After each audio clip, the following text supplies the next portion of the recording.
बिस्मिल्लाहिर्रहमानिर्रहीम। अस्सलाम वालेकुम डियर स्टूडेंट्स, मैं डॉक्टर अहमद। अच्छा बच्चों, माइक्रोबायोलॉजी में लेक्चर नंबर 38 को हम डिस्कस करने जा रहे हैं। 38, 37 का सेकंड पार्ट है और यहाँ पे हमारा जो टॉपिक चल रहा है वो है वैक्सीन की टाइप्स। तो पहली 5 जो वैक्सीन की टाइप्स हैं वो हमने 37 लेक्चर में डिस्कस कर ली थी। तो ये नेक्स्ट जो टाइप्स हैं ये हम 38 लेक्चर में डिस्कस करते हैं। तो इसकी जो नेक्स्ट टाइप है उसको कहते हैं DNA वैक्सीन।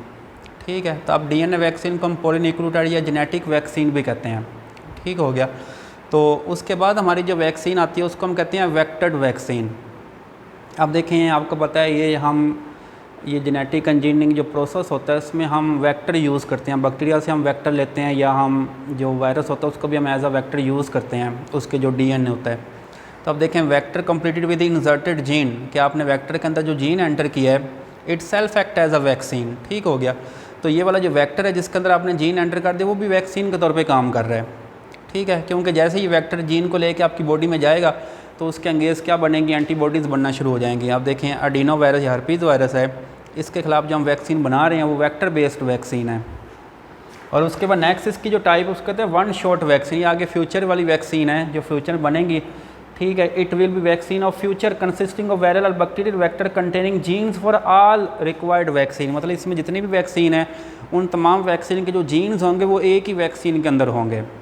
ठीक हो गया। तो इसको हम कहते हैं वैक्सीन फॉर ऑल डिजीज़। तो ये आगे फ्यूचर के लिए ये है। और उसके बाद है पेप्टाइड वैक्सीन। तो पेप्टाइड वैक्सीन में क्या होता है, अगेंस्ट शॉर्ट इम्यूनोजेनिक पेप्टाइड, कि ये प्रोटीन का एक छोटा पार्ट होता है जिसको हम कहते हैं पेप्टाइड। ये पेप्टाइड या हमारे अंदर ये क्या करता है, आगे डिजीज़ पैदा करता है। तो हम क्या करते हैं, इस पेप्टाइड के ख़िलाफ़ ये वैक्सीन बनाते हैं। तो इस पेप्टाइड के ख़िलाफ़ जब वैक्सीन बनेगी उसको हम क्या कहते हैं, पेप्टाइड वैक्सीन कहते हैं। और उसके बाद देखें एंटी इडियोटाइप वैक्सीन, एंटीबॉडी विच रिकॉग्नाइज एंटीजन कॉल्ड इडियोटाइप। अब देखें, ऐसी एंटीबॉडी जो एंटीजन को पहचानते हैं उसको इडियोटाइप कहते हैं। ठीक हो गया।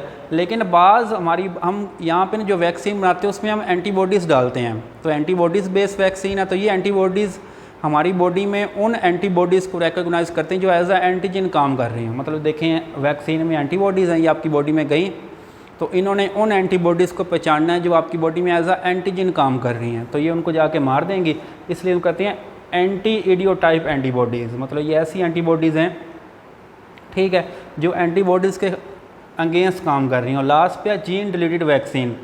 ठीक हो गया, कि ऐसा बैक्टीरिया, ऐसा वायरस जिसके अंदर वो जीन जो डिजीज़ पैदा कर रहा है, आप उस वायरस से, उस बैक्टीरिया वो जीन ही निकाल दें।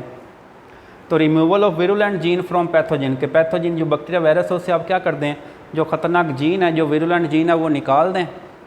ठीक हो गया। तो इस वैक्सीन को हम क्या कहेंगे, जीन डिलीटेड वैक्सीन, जिस वैक्सीन से आपने वो जीन ही रिमूव कर दिया।